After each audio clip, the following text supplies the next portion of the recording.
ஸ்ரீமதே ரங்கராமானுஜ மகாதேசிகாய நமஹ.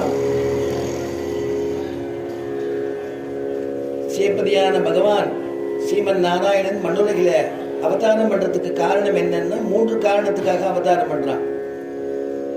கீதாச்சாரியனான கிருஷ்ண பரமாத்மா பகவத்கீதையில சொல்லும் பொழுது பரித்ராணாய சாதூனாம் விநாசாய துஷ்கிருதாம் தர்ம சம்ஸ்தாபனார்த்தாய சம்பவாமி யுகே யுகே என்று படிக்கின்றான்.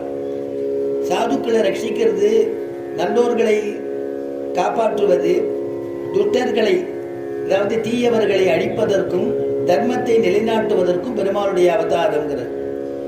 அப்பேற்பட்டதான கிருஷ்ண பரமாத்மாவை அடையணும்னா என்ன வழின்னா யாயன் கிருதேயஜன் யஜ்ஞைஹி த்ரேதாயாம் துவாபரே அர்ச்சயன்னேஹு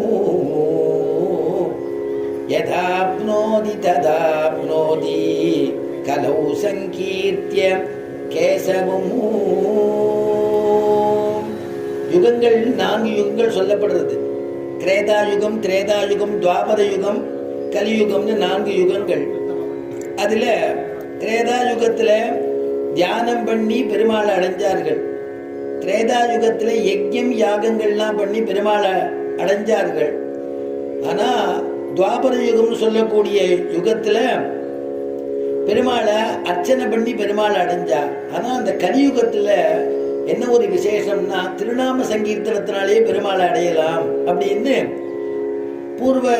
பூர்வாச்சாரியருடையதான சாஸ்திர சம்மதமான ஸ்லோகம். யதாப்னோதி ததாப்னோதி கலௌ சங்கீர்த்திய கேசவம் அப்படின்னு.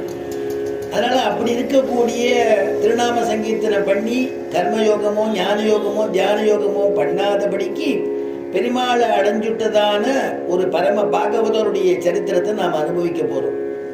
அதான் வியாக்கியானத்தில் எழுதினா அப்பனாய் குப்பனாய் அந்திம காலத்தில் அழகிய மணவாள தாசனாய் என்றபடி அப்படின்னு எழுதினான். 2 விதமா இங்க சொல்றா.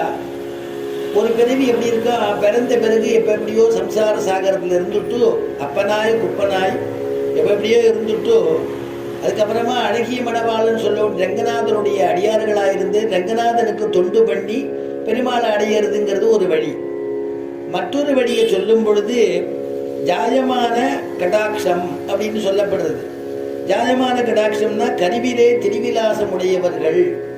கருவிலேன்னா கர்ப்பத்திலேயே பெருமாளை பத்தினதான தியானம் இருக்கணுமா, பெருமாளை பத்தினதான ஞானம் இருக்கணுமா. அதனாலதான் அந்த மாதிரி ஞானம் வேணுமேங்கிற ஆழ்வார்கள்ல தொண்டரைப்படி ஆடுவார். ஒருவில்லால் ஓங்கு முன்னேர் அடைத்து உலகங்களுய்ய செறிவிலே அரக்கரு கோனை செத்தனம் சேவகனார் மருவிய பெரிய கோயில் மதில் திருவரங்கமென்னா கருவிலே திருவிழா நீர் காலத்தை கழிக்கின்றீரே. கருவிலே திருவிழா நீர் காலத்தை கழிக்கின்றீரே. ஒரு வில்லால் ஓங்கு முன்னீரடைத்து.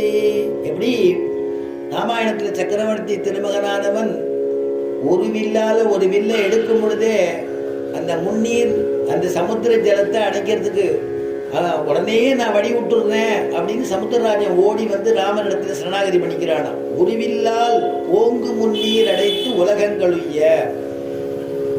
அவசியம் நீங்க வந்து இங்க பாலம் கட்டிக்கலாம், இந்த மாதிரி இந்த சேது பாலம் கட்டி இலங்கைக்கு போகலாம்னு சரணாகதி பண்ணிக்கிறானா சமுத்திரராஜன் ராமனிடத்துல.